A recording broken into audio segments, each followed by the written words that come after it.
And this ayah is particularly profound because then it will give us an insight into how does someone lose their iman.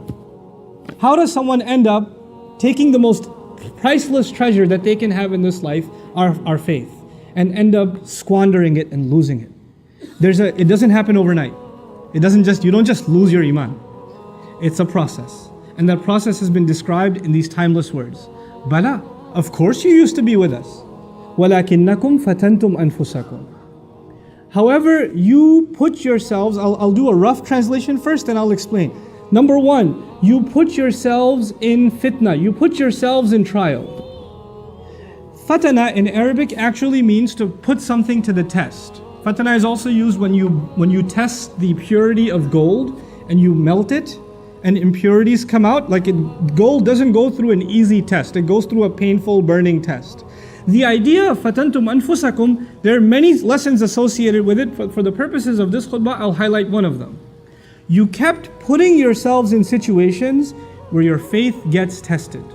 Try to understand what that means. You kept putting yourself in environments where you knew it was bad for you, but you said, no, I can handle it. I got this.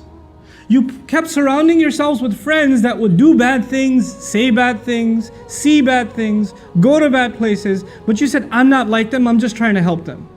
And you kept going back into those environments. You kept getting into gatherings and places and situations. You kept putting yourselves in those places assuming that it will not have any effect on you. It'll affect everyone else, but it won't affect you. You know, the first step wasn't that these people just became disbelievers, it was actually bad company. They put themselves in questionable circumstances. And they assume that it's not going to have an effect. You know, when you are, I'll give you a silly example, but it'll get the point across. If people do a lot of cooking at home, especially if you're a Desi household, you do a lot of cooking at home, the home smells like a lot of masala. But if you live there, you don't smell it. When somebody else walks in, especially if an Arab walks into your house, they feel like they're in some contaminated zone. It hits them really hard.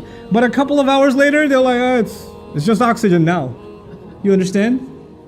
When you first put yourself in a bad environment, you might feel it. You might feel, this isn't good. This is gonna mess me up. I don't think I should be here. Your heart will feel uncomfortable. But if you keep putting yourself in that situation over and over and over and over again, guess what? It doesn't bother you anymore. Somebody who smells, stands next to a smoker for the first time is coughing and their eyes are burning.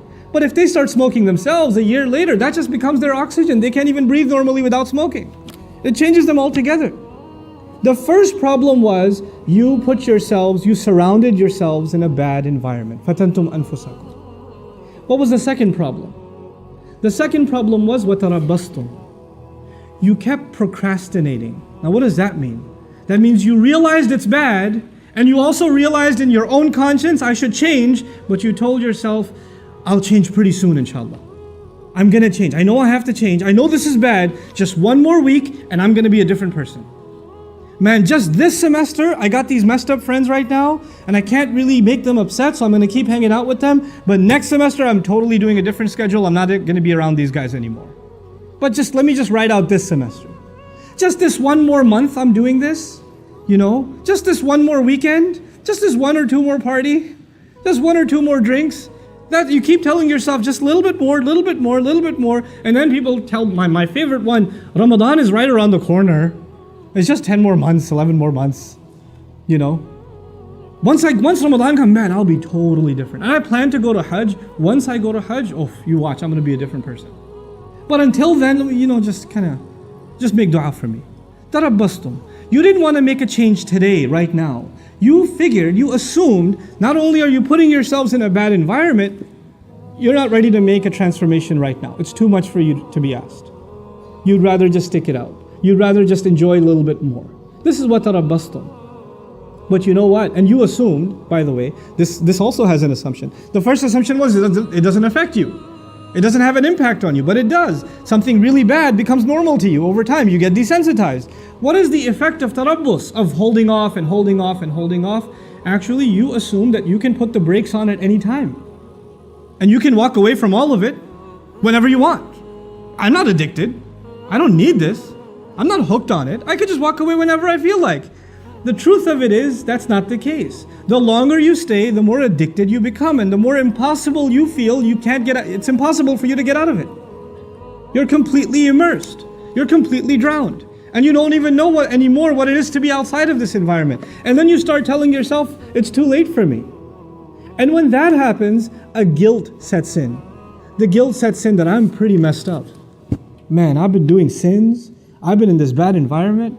I should have made tawbah a long time ago, but it's too late for me. And that bad, nobody likes to feel bad. Nobody likes to feel guilty.